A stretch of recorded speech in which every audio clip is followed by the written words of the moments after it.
Je suis OK pour payer des amendes, je suis OK pour plein de choses. Mais 150 € fois 2 dans la même journée, 300 € parce que j'ai pas payé le parc-mètre, parce que j'ai pas de respect pour ces gens-là. Pour moi, ces gens-là, c'est des grosses...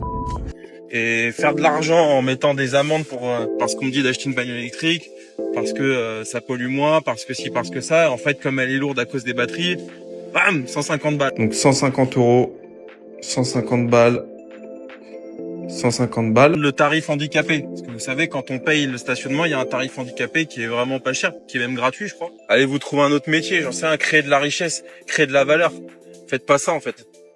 Les amis, est-ce que vous voulez savoir ce qui me rend fou, ce qui me rend hors de moi? Alors c'est con, vous allez vous dire oui, mais t'avais qu'à payer ton stationnement, etc. Ok, je comprends, sauf que il faut savoir qu'à la base j'ai acheté une voiture électrique aussi pour pas payer le stationnement à Paris, et que quand je l'ai acheté, je crois 1 mois ou 2 mois après, le stationnement est devenu payant. Et en plus, il faut savoir qu'à Paris, je sais pas si c'est comme dans les autres villes, mais on a une pondération du montant de l'avis de paiement de forfait de post-stationnement en fonction du poids de la voiture. Et lorsqu'elle fait plus de 2 tonnes, qu'elle soit électrique ou pas, le montant de l'avis, il est de 150 €, ce qui est le cas de mon Taycan. J'ai reçu ce matin, les amis, 3 avis. Donc 150 €, 150 balles, 150 balles. Alors, encore une fois, je sais que j'aurais dû payer le stationnement, ça, il n'y a pas de sujet. Maintenant, est-ce que 150 €, c'est pas un peu trop cher? Et est-ce que 450 €, voilà, ce matin, là, 450 €, je vais me... Voilà, est-ce que c'est pas abusé? Sachant qu'il y a 2 amendes, c'est à 1 heure ou 2 heures d'intervalle. Ou un peu plus. Je sais pas ce que c'est la loi là-dessus, mais je sais que c'est la même adresse. 11 heures et 15 heures, je crois, un truc comme ça. Bon, bref. Moi, ce qui me rend ouf, c'est que, pour ceux qui sont de Paris, vous savez très bien, ceux qui mettent les PV, c'est les Renault Zoé avec, vous savez, les petits radars au niveau du toit, ce qu'on appelle les sulfateuses. C'est-à-dire qu'elles scannent les plaques. S'il n'y a pas un paiement associé à la plaque, boum, ça envoie les courriers, ça envoie. Et dans ces putains de bagnoles, je vous jure, les amis, et c'est vrai en plus, c'est des putains de bonnes femmes ou des putains de mecs qui sont en surpoids, qui sont gavés de diabète et qui, en fait, qui gagnent leur vie sur le dos des gens, en fait. Et je trouve ça, enfin, ça me met en rage, quoi. Tu vois ce que je veux dire? Donc, bref, voilà, je suis énervé. Pas grave, mais c'est juste rageant de travailler pour encore payer des amendes, etc. Bon, la prochaine fois, je paierai mon stationnement. Ça coûte tellement cher que parfois, je me dis, allez, on va passer dans les mailles du filet, mais non, ça ne marche pas. De toute façon, les amis, je rebondis sur le truc des amendes. Et de manière tout à fait légale, je vais de toute façon, à terme, immatriculer mes voitures à l'étranger.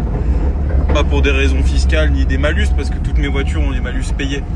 Mais plus pour des questions, effectivement, voilà, ce genre de choses. 450 € d'amende parce que j'ai pas payé mon parc-mètre, ça fait chier, quoi. Je veux bien avoir une amende parce que j'ai pas payé mon parc-mètre, mais pas déconner, tu vois. J'achète une bagnole électrique parce qu'on me dit d'acheter une bagnole électrique, parce que ça pollue moins, parce que ci, parce que ça. En fait, comme elle est lourde à cause des batteries, bam, 150 balles.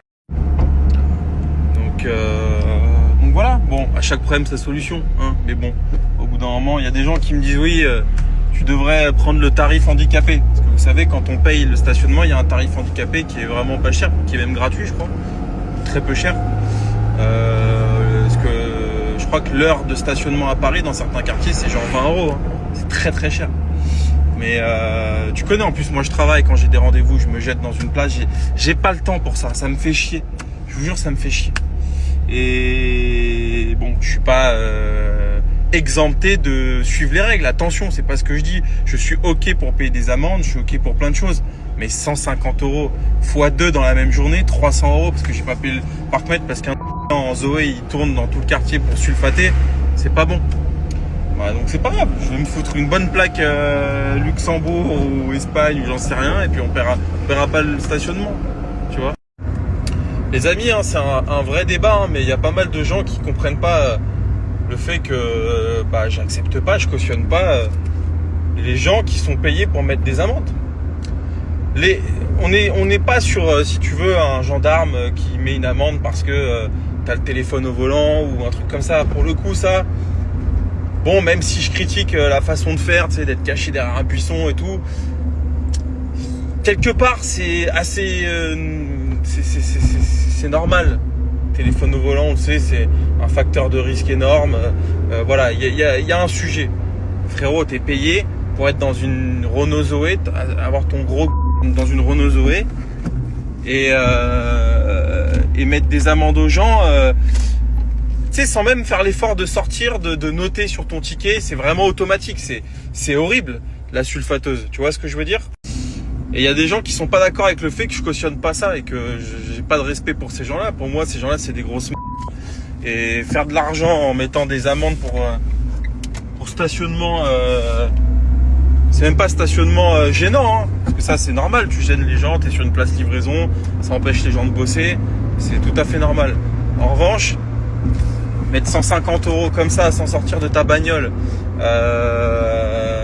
à des gens qui ont rien demandé, enfin au bout d'un moment, non, c'est pas un métier respectable et ces gens-là sont des grosses. Et si d'ailleurs vous êtes parmi mes abonnés qui faites ce métier-là, moi je vous le dis, hein, pour moi vous êtes des grosses, vous êtes vraiment des gens pas respectables. C'est méchant de faire ça, tu vois. Allez vous trouver un autre métier, j'en sais rien, créer de la richesse, créer de la valeur. Faites pas ça en fait. Il y a des gens qui sont pas d'accord avec ça. On est avec Vroom là, on va se développer en Europe.